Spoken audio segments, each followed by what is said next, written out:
Hello, this is Malene Markussen, and in this video I'm going to talk about how I deal with rejection. So when I was younger, I really wanted to become a rock star. That was like my goal, my meaning. That was why I existed, and that was like the light at the end of the tunnel for me, because I did struggle a lot with depression and anxiety.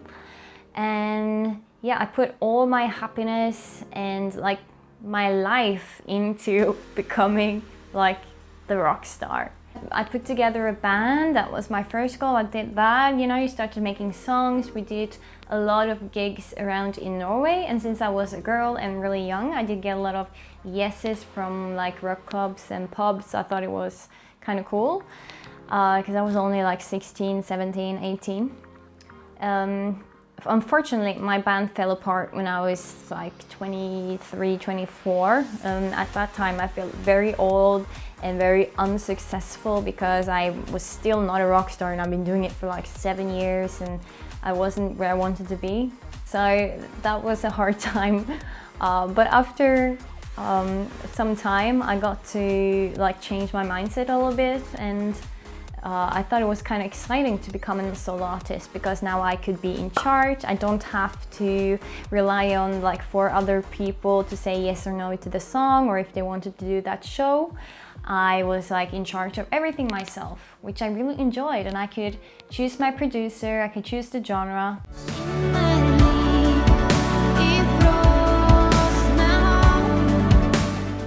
Okay, so I'm a solo artist now. I have to start all over again. I started sending out a bunch of demos, like a bunch, to record labels, to management, to booking agencies, to like everybody, to try to get a deal so that I could release music and yeah, become like, make something out of myself in the music business. And yeah, that didn't work out very well. I got a lot of rejections, and I sent out a lot of emails, and I think I got like, at the time when I was sending out a bunch, I got like maybe between 5 and 10 rejections a day. And then I kind of let go, and I made some new music, and then I sent that out, and I got only rejections there as well. And it takes a lot on your confidence, especially if you are, like I know a lot of young artists are, they put like their life in the hand of music, and that's all that matters. And it's very personal to you because you're telling your story. You feel like that's what gives you meaning, and then someone comes and just says, well, I'm sorry, like your writing isn't good enough, you have to work on your singing, we don't really like it, or they just don't reply at all. I know from experience that can be really hard. And yeah, I remember I cried a lot, and I was like, maybe I'm not meant to do this. Like, I was like begging to a higher power, like, let me know, give me a sign that I should do this, or am I wasting my time? I'm wasting my youth, like it's no use. Yeah, I had a period with that kind of thinking.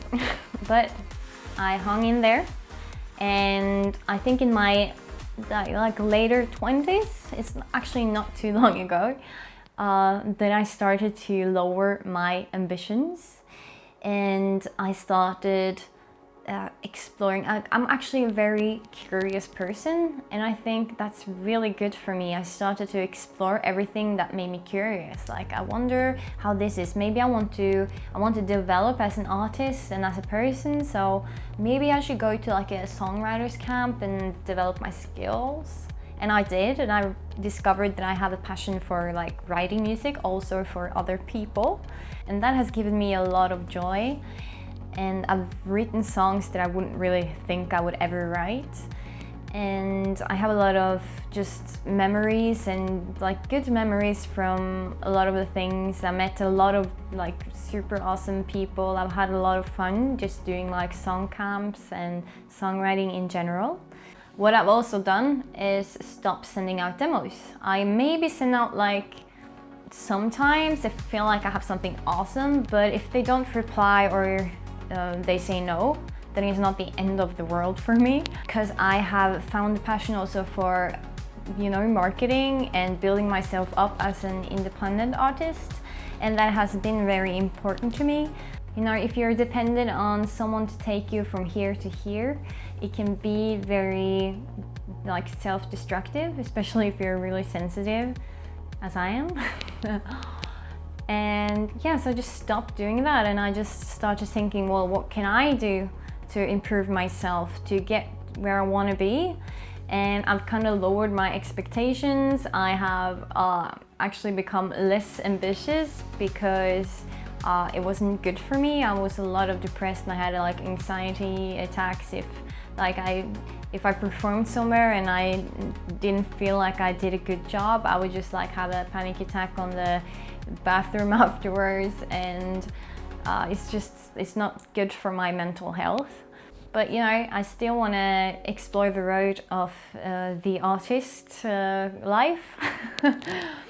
But as I said, I'm kind of excited to see what I can do on my own, and I've stopped sending out demos. I've stopped like stalking people, labels and managements and everything. They just find you super annoying when you're like, hey, look at my music, and they're like, yeah. So yeah, I've just stopped doing that and just focused on myself. Okay, so to put it together, my general advice would be find different things, explore different opportunities, and don't let music or that tiny little goal that you have or other people telling you yes or no, don't let that affect whether or not you are happy or if you feel like you have a meaning in life, because you have so much more than just music.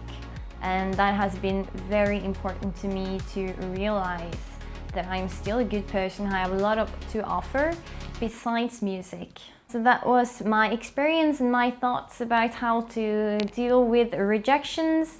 And I hope you enjoyed this video. I have a new video every Sunday, so remember to subscribe. And please let me know what you think and your experience in the comments below. And I'll see you.